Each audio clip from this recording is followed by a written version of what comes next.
Hi, everyone. Good afternoon, and welcome to the 2020 Harmony webinar series. My name is Christy Weeks, and I am the Digital Media Manager for Harmony.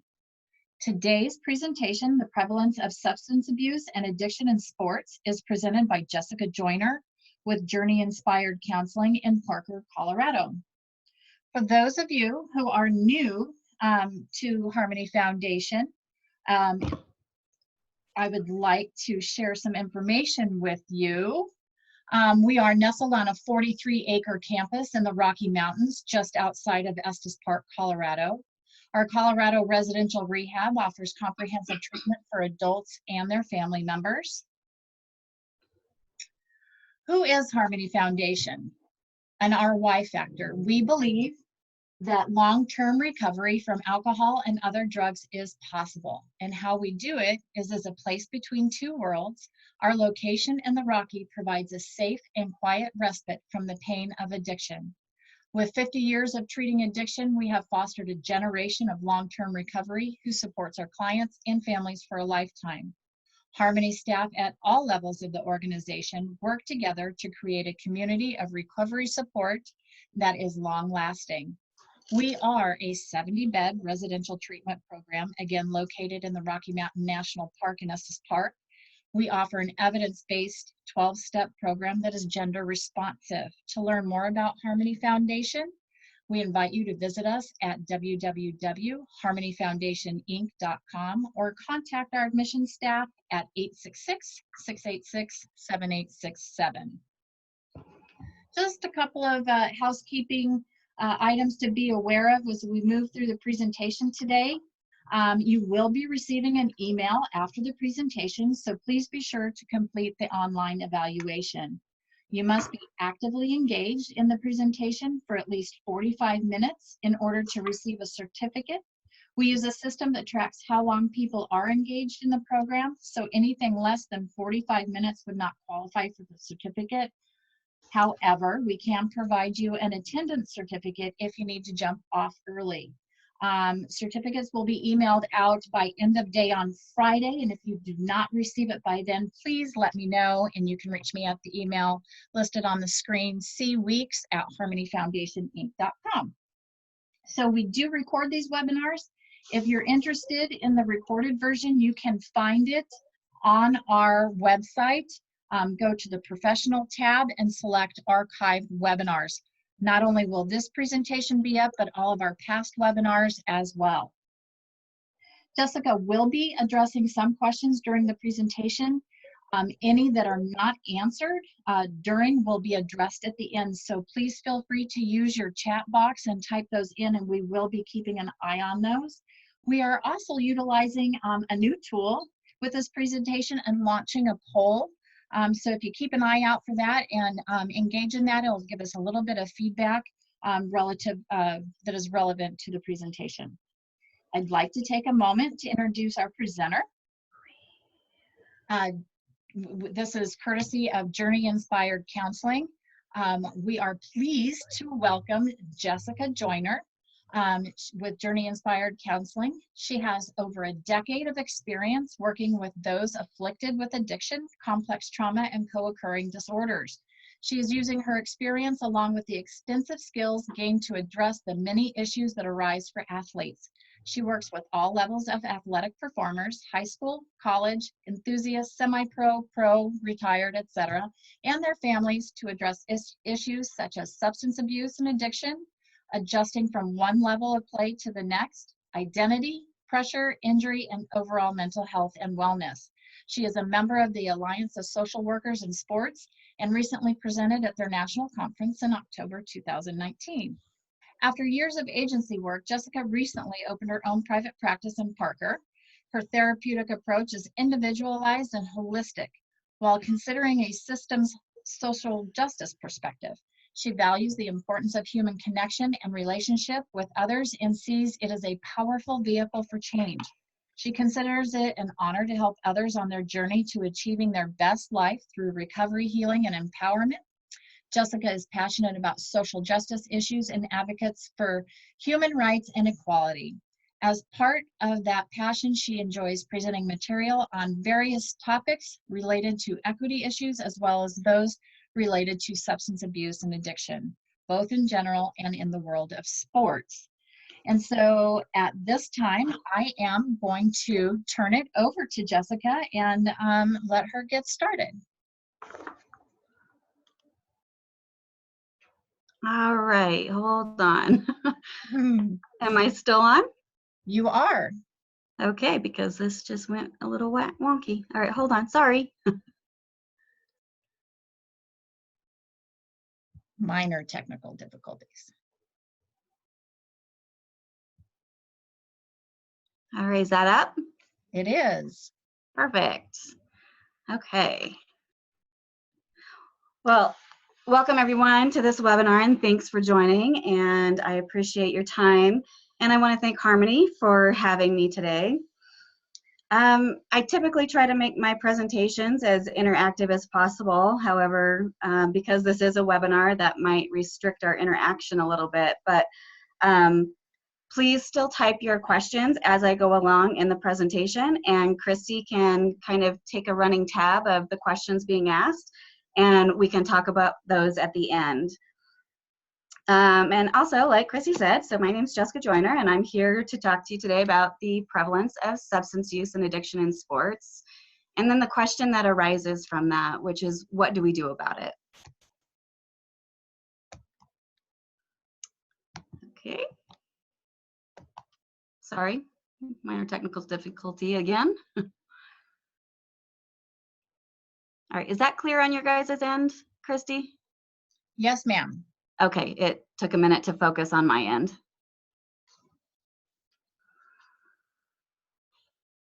All right, so here's a question I have for you guys that you can type into the chat. How many of you believe that substance use and addiction is actually a problem among athletes and in the world of sports? You can go ahead and type your answers, or is this one the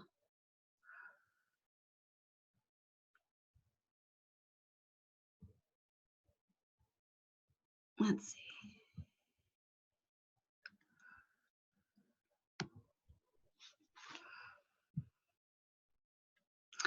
All right, somebody's asking me to ask that again. So I was wondering how many of you think that there's a problem. You can type in your answer, or it looks like here is the poll. You can agree or disagree.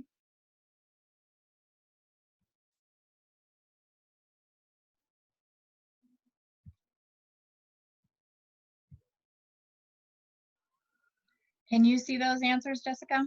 Yeah. Right now, 32 of the 41, everybody voted agree.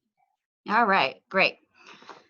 So I won't spend a ton of time on this because this whole section really is kind of about the prevalence, but we can start by looking at the history of substances in sports. And I don't know why this isn't working. Can you, hold on. Apologize for the technical difficulties here. Kind of click on the screen and see if that allows your... All right, here we go. Okay. So here's a brief timeline, and substances have been a part of sports since before sports were considered actually organized.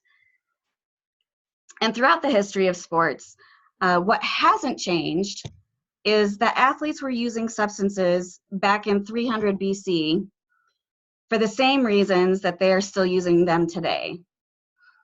So here's another question. What do you think the top 3 reasons are for why athletes turn to substances? And as you guys are typing those answers in, I'll just mention that we all know that there are a myriad of reasons why anybody turns to substances. But typically for athletes, there's these top 3 reasons. And Christy, I'm going to ask you if you can kind of just generalize those for me, because when I click on the answers, it knocks me out of this presentation. What we're seeing is pain, stress, and performance enhancement. Ah, perfect. Everybody got it right.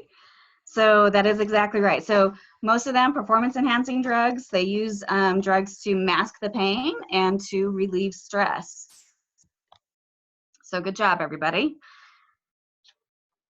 So as I go through this timeline, I don't get really detailed on the different decades and what everybody was using, but I kind of generalized those decades of what was prevalent at the time and also what was accepted.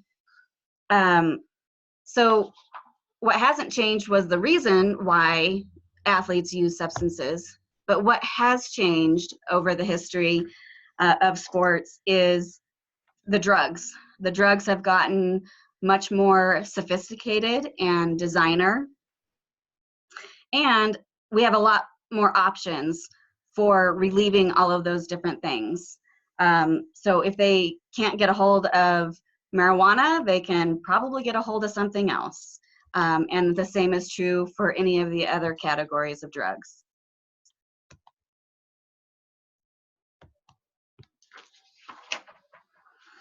Okay, and so since most of us are in agreement that it is prevalent, I don't go through all the statistics, but there's a couple of things on all of these that I do like to point out. So take a look at all the statistics. I don't read the slides, so you can write those down or just read them as I talk about things. So for high school and college students, binge drinking has been, and it continues to be, one of the biggest problems. And I'm going to talk more about alcohol in just a minute. But on this particular slide, I want to bring to your attention the vaping of marijuana. So that seems to be a fairly new trend. It's not brand new, but it's fairly new. Vaping's been around a while and everybody's been using it primarily for nicotine. But especially here in Colorado and other places where it is pretty easily accessible for marijuana, they've been using that. And one of the reasons is they can get away with it easier. There's no smell or little to no smell. Also, many of those vape pens or devices are disguised as things like thumb drives. So they can take it into school without it looking like it's any kind of drug paraphernalia or anything like that.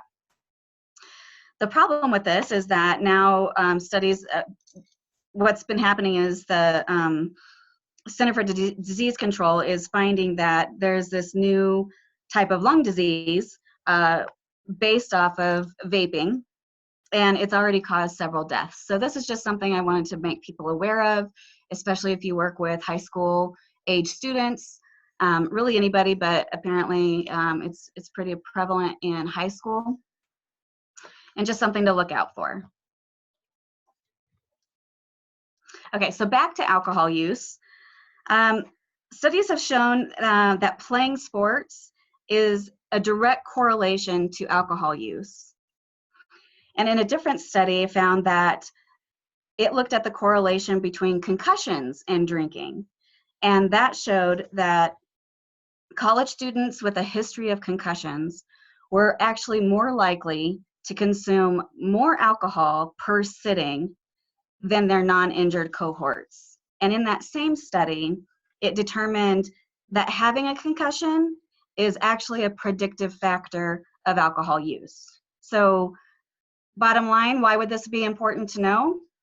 Well, for example, if a high school student is entering college with a history of concussions, and we know that he has concussions, and we know that this is a predictive factor of alcohol use, well, we can put some measures in place in order to support that athlete before things might start to spiral out of control. So what I mean by that is we don't want them to get so overwhelmed by being a student athlete and all that that entails, which is things like the pressure of performing, keeping up grades in order to stay eligible. the time that is required of practice, and then time studying. All of those things add up, and oftentimes, again, if we know that they have predictive factors against them already, we know that they may end up turning to alcohol in order to cope.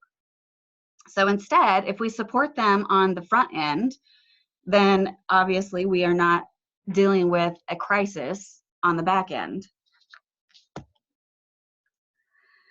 For professional stats, you can read those, but I focused on a survey, on a study, sorry, that surveyed 644 retired NFL players about their use of opioids. And you'll notice 51% admitted that they actually did use while they were playing. And this study also came to the conclusion that if they did use while they were playing, the likelihood of them using and abusing drugs once they retired increased. So I'm going to take a minute here and just talk about opiates. How long, and Christy, I don't know, I'll just phrase it differently so you don't have to ask the question. Most people think that it takes a while to become addicted to opiates. And most of us are, I believe, in the mental health field who are attending this today. So we know that there are lots of different reasons and different factors that contribute to how quickly somebody becomes addicted to any substance. And that is individualized, and it depends obviously on their history, their addiction history, body chemistry, even their environmental factors, and other things that we take into consideration. But on average, studies have shown that it takes about 3 to 5 days to become addicted to opiates. And we know that it can take years to overcome that type of addiction. So why would that be important to know if you're dealing with athletes? Well, it's important because athletes, especially at the professional level, tend to have an ease of access to many types of drugs. And I've read many articles lately from both past and present professional players that have stated that many drugs are passed out like candy. And this would include opiates. It's not exclusive to opiates, but it includes. And this is indicative of the culture of promoting use. Unfortunately, what can happen is, we want those players to play through the pain. We want them to get taped up and get a shot before they go out and play so that they don't feel the pain while they're playing, and then we'll help them when they get off the field. But what we use for them off the field is some more opiates so that they also don't feel the pain. And it becomes this cycle that they have a hard time getting out of. And unfortunately, what we're inevitably doing is we're putting the players at risk for greater injury, as well as creating people who become addicted. And then we wonder why things are spiraling out of control off the field and even after they retire. So I want you to note that last bullet point on this slide, where 68% admitted to getting their pills from other resources besides their doctors. And this is a big deal because it used to be, and some of the things that I've read used to be where it was some of the doctors who were giving excessive amounts of different types of drugs, including opiates. Now they have some different things in place, some different oversights and regulations where that's supposed to be getting better. But what this is showing is that it really doesn't matter if they don't get them from the doctors, because they'll be able to get them from other places. And, for example, unfortunately, Tyler Skaggs, who was a Major League Baseball player who recently just passed away, is an example of this. Now, he had fentanyl, oxycodone, oxymorphone, and alcohol on board at the time of his death. And his friend and using buddy who was from the front office, I believe he was the director of communications, is the one that supplied, he admitted to this, and he's the one that supplied Skaggs with the Oxycontin. It's the oxycodone, excuse me. So again, this just speaks to the ease of access that athletes have, and in particular, professional athletes. So this also is just indicative of the fact that there is still problems. Okay, so the consequences of use. And again, the reason why I put consequences in here to show that it's prevalent is because some of these consequences, the person who is becoming addicted is experiencing them, but oftentimes people don't recognize that as a problem with alcohol or a problem with drugs. But I put some of these things in here so that if people are noticing these things in athletes, they are some of those red flags that can then be opportunities to take to intervene. So for performance, we all know that substances affect and impair our functions, our physical functions in different ways. And that can include our reaction time, our coordination and balance, focus, even our fine motor skills. And that can make the difference between the greatest catch ever made and just another down or a turnover. I put in here the health effects, and I did the short and long term. I want to focus on the short term though, because hopefully you're not seeing people with these long-term effects, especially if you're dealing with high school and college students. You would probably see more of the short-term effects. But these are some of those things that you can look for that would be considered red flags. If you're seeing somebody who's coming in and they're late for practice all the time, and they're talking about how they're not getting good sleep, and also talking about how they're hungover often on Mondays after partying all weekend, and they just can't concentrate anymore. Well, these are all signs that you should probably start to say something. And that could be a one-time thing, but this could be something that's obviously an ongoing issue. And so regardless, if you don't ask, you don't know. And so it's time at this point when you're seeing these things to dig a little bit deeper.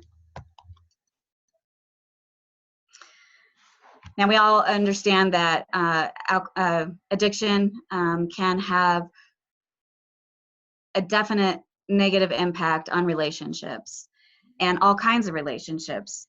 And for an athlete, these relationships extend to trainers and agents and player development staff, and anybody who might be like in the front office, really anybody who kind of has a daily interaction with an athlete can be affected. So if some people are seeing, if their teammates are seeing that their friend is no longer coming out with them and just, hanging out, they're becoming more withdrawn, they're pushing others away, they're not going to class, they're not really participating, they're just not really present at practice, even though they're physically there, they're just not mentally there. Again, these are all signs to step in and dig a little bit deeper and ask some questions. The consequence on career can be very impactful and negative as well, all the way to the point of suspensions and completely losing one's career.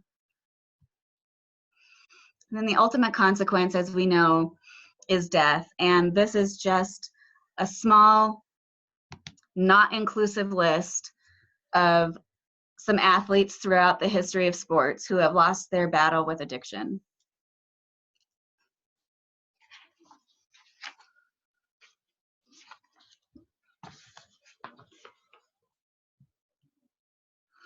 Okay, so this is where we start to get into the answering the question of what do we do about it?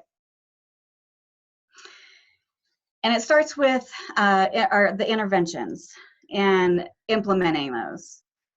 But we have to know what interventions to implement. And typically, the first intervention to start with is prevention. And there's different types of prevention strategies that we can use. And psychoeducation is one of them. Now, psychoeducation, again, for most of us, we know this, is just a form of teaching others about various topics surrounding behavior and mental health. And really, psychoeducation can be used to teach about any kind of topic. So, about psychoeducation, studies have shown that using psychoeducation as the only preventative measure is not as effective as when it is combined with other prevention methods. And we'll get to those in a minute. So I'm going to talk about psychoeducation, but I want you to kind of keep in mind that the more prevention strategies that organizations and teams put into place, the better the outcomes are going to be. So who are we teaching? We're teaching everybody that's involved with an athlete's team, anyone who has daily contact or interactions with athletes should know certain information, and really everybody should be on the same page and looking for the same red flags and knowing how to identify if somebody might be experiencing anxiety. So we're teaching anybody and everybody that we can. What are we teaching about? Well, we talked about that a little bit. Specific topics, general topics, and really it can be anything that the organization or athletic department needs addressing at the time. It could be even interpersonal skills, but you can teach on specific substances and what they do to the body and how that particular substance affects the body. You can talk about specific mental health issues, particularly anxiety and depression, which are really prevalent amongst athletes, but people tend to not notice because from the outside looking in, it looks like they have everything. And so why would they be depressed or why would they be anxious? But knowing how to look for those signs and address that is helpful. So when are we teaching? We're teaching all the time, not just during the season. And this will look different for each organization and team. But we're teaching all the time, and hopefully not just once at the beginning of the season and then not again until the beginning of the next season. That has been shown to not be effective. Well, where are we teaching? So we can obviously teach at formal meetings, something like this, webinars, other formal meetings that organizations might have. But we can also do it really informally during everyday type of interactions. So for example, if a trainer is taping up an athlete before practice, and the athlete starts talking about how he has been drinking and partying a lot more than what he was, that trainer can then take that interaction and use it as a teachable moment to intervene and to share some information with that athlete. And or they can refer that athlete to another professional that might be able to intervene in a more specific way, in a more detailed and in-depth way. How are we teaching? Well, studies have shown that covering a specific topic more than once is the most effective way to retain the information. And if peers are actually teaching other peers, the outcomes are much more favorable for the buy-in and the actual application of that information.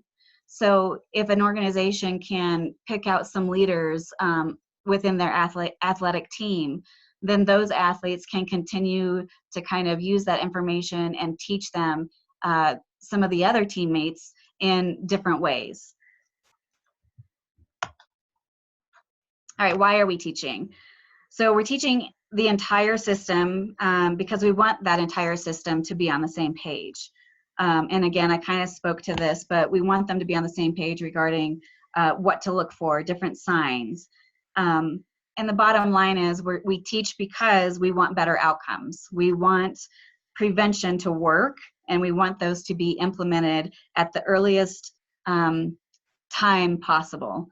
And we know that if we are able to do that, then our outcomes have the chance of being better. All right, so another preventative measure would be drug testing. And there's actually quite a bit of controversy in its effectiveness, but I'm not going to get into all the reasons why that controversy exists. But I do want to say that I use this both as a preventative and a treatment strategy. But I like to use it in a way that is obviously more supportive than punitive.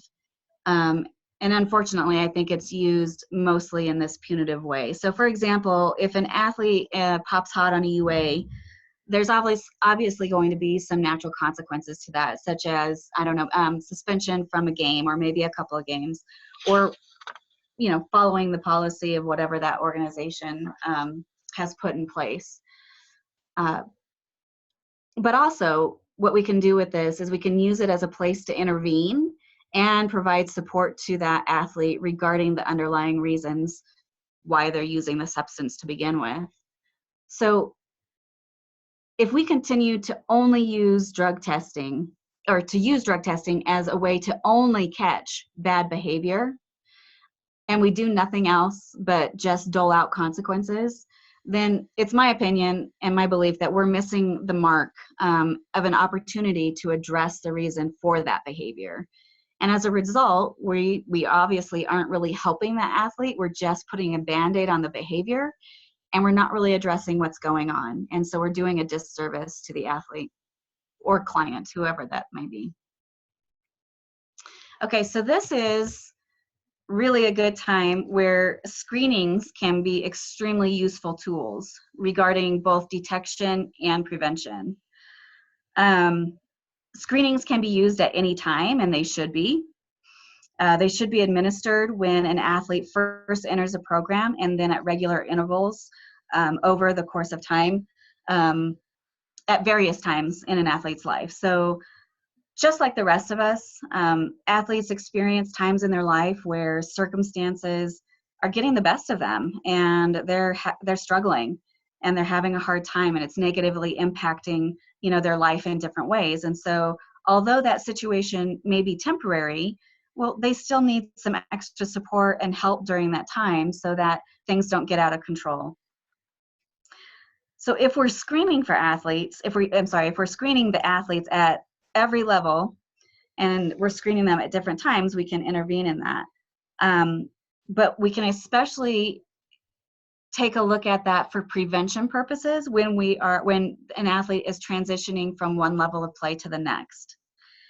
And if we know that when they arrive, they are testing high on some of these screenings, obviously we can then put some supportive measures in place. So for example, if an athlete's coming in from high school to college and he or she is scoring high on, say, PTSD as well as the PHQ-9, well, we can immediately then put a therapist on his team to begin addressing those issues so that, again, he or she doesn't spiral out of control and begin to use substances or other maladaptive coping skills in order to, you know, keep going. It's my opinion that we really need to stop being reactive and be more proactive. And I feel like all too often, mental and behavioral health issues are not really an issue until they are. So what I mean by that is that once things become a crisis and they happen to be spread all over the news and on CNN and on SportsCenter and on the front page of every magazine, especially if it's a high profile athlete, whether that's college or pro, that's when it all of a sudden becomes a problem that needs to be addressed and fixed.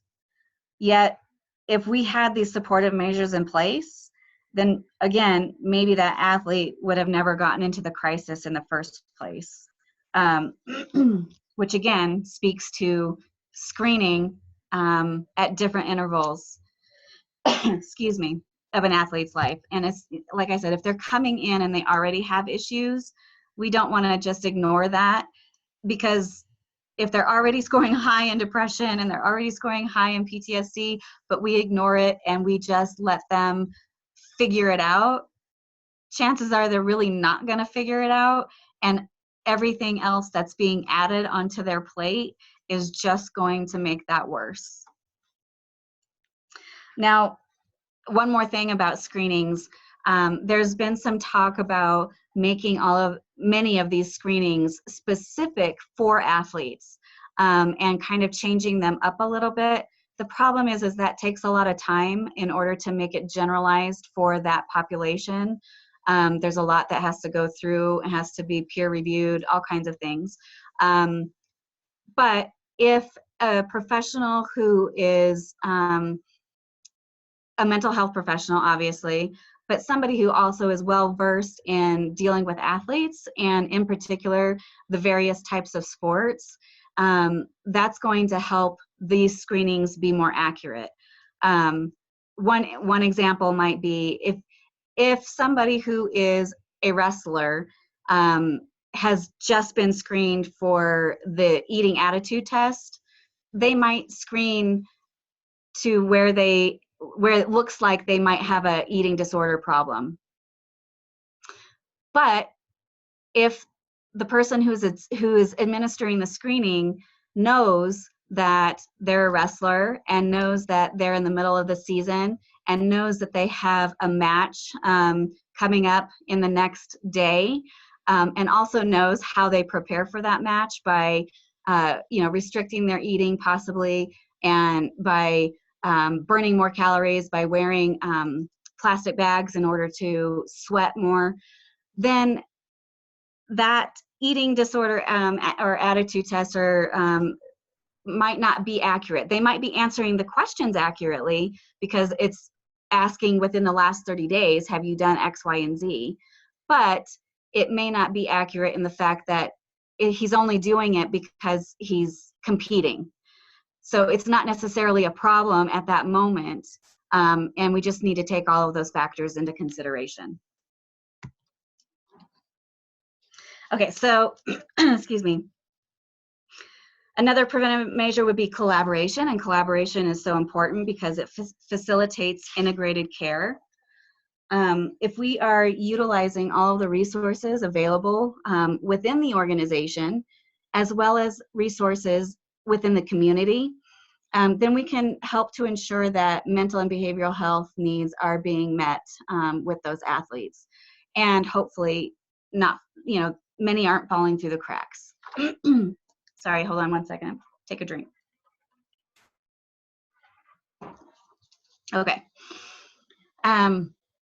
Unfortunately, the problem is that I think way too many are falling through the cracks. For example, CU here in Boulder, which is a Division I school, has one sports psychologist and one licensed clinical social worker on staff for the entire athletic department. So that's 2 professional people for approximately 500 student athletes. So by sheer numbers, we can determine that people are falling through the cracks. And it's obviously not to the fault of those professionals. It's just indicating, again, that there's not enough staff on hand to deal with everybody's issues. I know that they do try to mitigate the amount of people who kind of fall through the cracks. And I know that they do this by referring some of those student athletes to, say, the campus mental health clinic. But let's just think about that for a second. So if you are a Division I athlete and you are referred to the mental health clinic on campus where everybody else goes to get their services, every other general population of student can access these services, would you go? Well, the overwhelming answer among student athletes is no. And the reason being is that their anonymity and their confidentiality becomes at risk. They really don't have it at that point.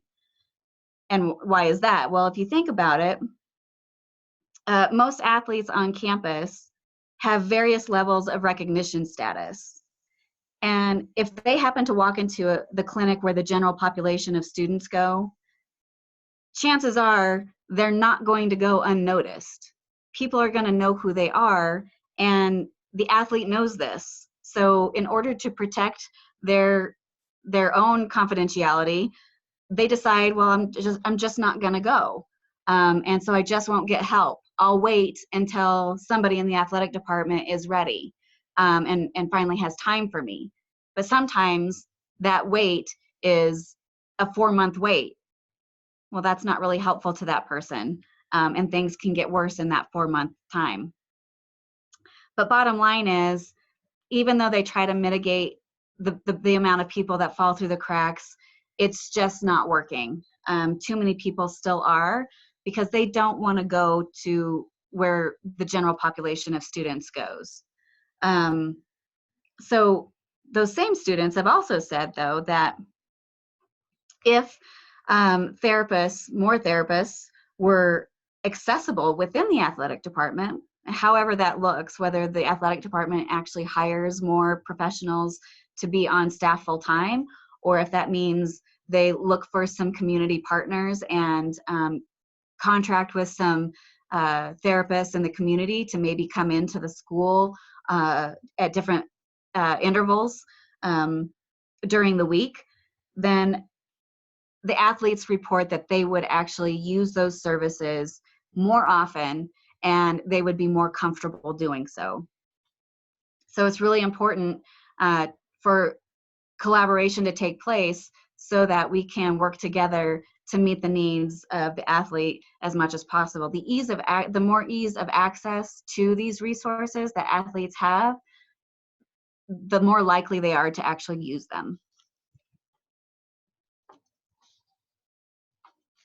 All right, so this prevention strategy, well, it's going to be a tough one because it requires organizations to really start to have a different mindset about different concepts. It requires them to start to think differently about how we approach injury and how we deal with concussions. It's going to require them to think differently about mental and behavioral health and shifting some priorities. Policies and procedures might have to change as well. But culture shift is really important in helping to ensure that prevention is successful. And so what I mean by that is mental and behavioral health, unfortunately, in society at large, still have a very negative stigma. And it's no different in the community and culture of sports. But the more that we shift that and normalize it and make it part of a supportive system, the more buy-in we're going to get from the athletes and from the entire organization as a whole. And we'll have better outcomes with healthier athletes. So just like having an athletic trainer is part of a normal daily routine for an athlete, they have to go and they have to get taped up before every practice and before every game, and after every practice and every game they're seeing the trainer for other things as well, and that's normal. So why can't the support of a therapist be also? So there shouldn't be a distinction between those two services, but unfortunately one is seen as support and necessary, which is the trainer, and the other is seen as sometimes a punishment or a weakness. So if we can shift that, the better results we're going to have. And again, culture shift is a tough one because it's a systemic issue, right? So that becomes a little bit more difficult, and we can talk a lot about culture shift, and that can be a webinar in and of itself, but so I'm going to go ahead and move on, but it's just some things to think about. All right, so this is actually where we get into the treatment, because sometimes prevention just doesn't work for whatever reason. So I'm not going to spend a ton of time on this because Christy told me that most of us are in the mental and behavioral health field. So I just want to touch on a couple of things in here. Cognitive behavioral therapy, dialectical behavioral therapy, and motivational interviewing, most of us know, are all empirically proven, evidence-based best practices that have been proven effective for mental and behavioral health issues among various populations. Well, that includes athletes. CBT and DBT are very similar, and I'm not going to go through how they're similar and how they're different. DBT was born out of CBT, and there's just some different skills that we can use in each of these. The thing that is nice about both of these, though, when using with athletes, is that the language that we use in both of these is a language that they're already used to. We talk about things like goal setting, using skills, practice, strategizing, evaluation, and feedback. So all of those types of phrases that we use in CBT and DBT, the athlete is already using pretty much on a daily basis. And so we're speaking their language, so to speak, and that might make it feel less therapy-ish, and it might make them a little bit more comfortable. CBT has been proven to help athletes with managing stress, improve their performance, help with recovering from an injury, and that's just to name a few things that it has been effective with. Okay, what we can do, just one of the skills that you can use with an athlete, and most of us are probably very familiar, is the thought record. So you can use this specifically with an athlete, going through that with them to address substance use or to address anxiety, whether that anxiety is coming from performance or not. It could just be generalized anxiety, but you can start to do these thought records with them, and obviously shifting their negative thinking.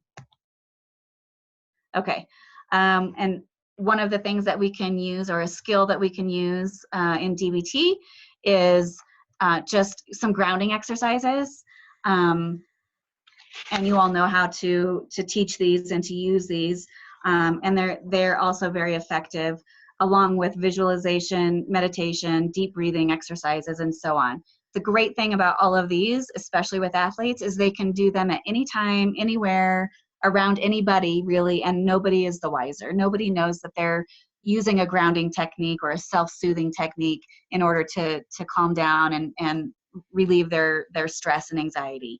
All of these things are really good because, again, they can use them anywhere and in front of anybody. Okay, so motivational interviewing, again, the main reason why I have this in here is because motivational interviewing is so effective, can be used by anybody, and really it's just a conversation.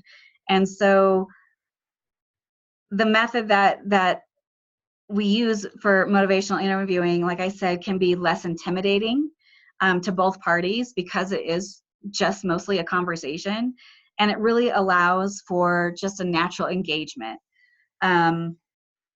We all know that there's a lot of components to motivational interviewing. I don't get into all of those because that is actually like a week-long training. So if people are interested in that, or organizations are interested in that, they need to find somebody who's qualified to facilitate that training, and go through, what is motivational interviewing and how to implement it effectively. Okay. Oops, sorry. All right, harm reduction. So this is another treatment option, and there are several different ways to approach harm reduction, and there's different methods. Some of you might be familiar with one of them, which is like the needle exchange programs.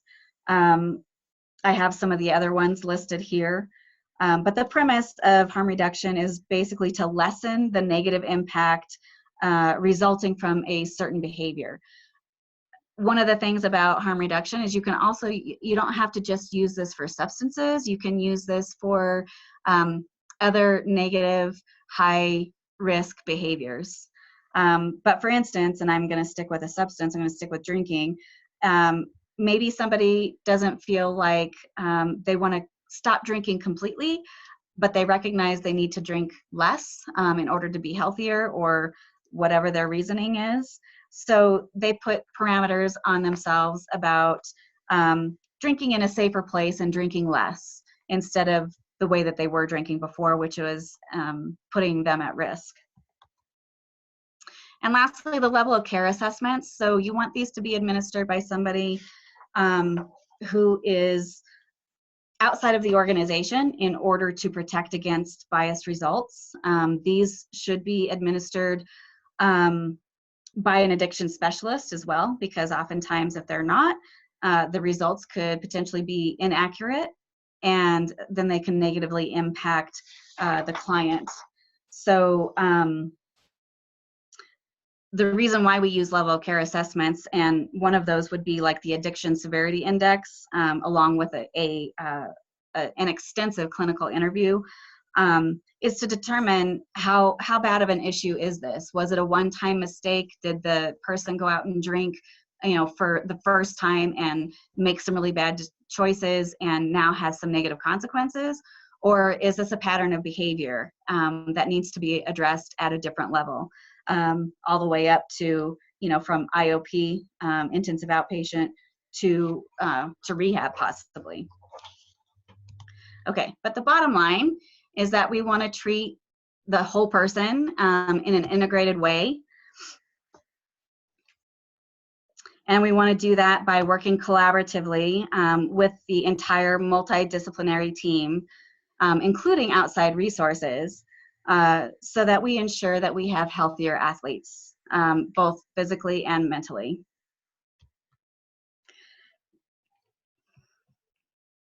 All right, so I just want to thank everybody for their time. I know we're running out, so I want to make sure we save a little bit of time here for questions. But I do want to thank you for your attention and for tuning in, and it was a pleasure to present this to you today. If any of you would like more information, if we don't get all your questions answered, please feel free to give me a call or email me after the presentation or sometime in the next week or so. I'm happy to speak with you. So here's my contact information. And if you or your organization would like to have me speak about any of the topics that I just covered related to substances and addiction, or even I do speak on bias, diversity, and inclusion issues and how they intersect with sports and athletes as well. So if any of those topics are of interest to you or your organization, please let me know and we can talk about that as well. But I'll open it up here for questions, and Christy can kind of give me a rundown of some of the most popular questions everybody was asking. Yeah, thank you again. Perfect. Thank you, Jessica. So we've got Jennifer, who asked, what training or qualifications do you suggest for peer psychoeducation among college students? I'm sorry, can you say that again? It says, what training or qualifications do you suggest for peer psychoeducation among college students? Yeah, so I would suggest, again, if we're talking about like a specific topic, I would do it a couple of different ways. I would probably teach all of the athletes at one time, and then I would pick, again, some of those leaders and some of the athletes who I think are going to do a good job at kind of continuing that. And then I might detail a training specifically for them based on the bigger topic, so that they have some other information that they can continue to pass on. And so I think that's the type of training that I would give, is, again, so that the peers have a little bit more information, but in general, everybody is on the same page and has the general information about that topic. And then you can do it in a couple of different ways. Having small groups like small psychoeducation groups where the one student athlete is teaching several others, and you can break that up. So if you had like 5 student athletes that you thought were leaders and you taught all 5 of them, then you could make 5 small groups and put the rest of the athletes into those 5 small groups where they can then continue to teach on more detailed information about that topic. I hope that answers that question. Perfect. Jennifer, if you'd like to respond, I'll keep an eye out on the chat box. And then Michael just asked, what is the support of sports leagues like for a multidisciplinary approach? Yeah, good question. It's not very supportive. And that's the hard thing. So even when I went to and presented at the National Alliance of Social Workers in Sports, there were some professionals there who were from collegiate levels as well as professional levels. And they spoke about how there is such a need for these types of resources, yet it's such a very closed system that it's really hard to kind of break in. And they don't really utilize some of those services that I talked about. They don't really look to the community to, to contract with outside therapists like myself who specialize in athletes to, go into the schools once or twice a week and to help some of those students who might be falling through the cracks. And that's just unfortunate, but they just don't do it. It's such a closed, tight-knit system that they just don't really allow some other people in, unfortunately. I understand why it's a closed-knit system. They don't want people to be in it for the wrong reasons. They don't want people to be in it for the clout. And obviously, as mental health professionals, we're not supposed to be telling who we're working with anyway, right? So it shouldn't be about that. But I think that's one of the reasons that they don't let other people in is because they're really afraid of that. They don't want the athletes to be exploited in that way or taken advantage of.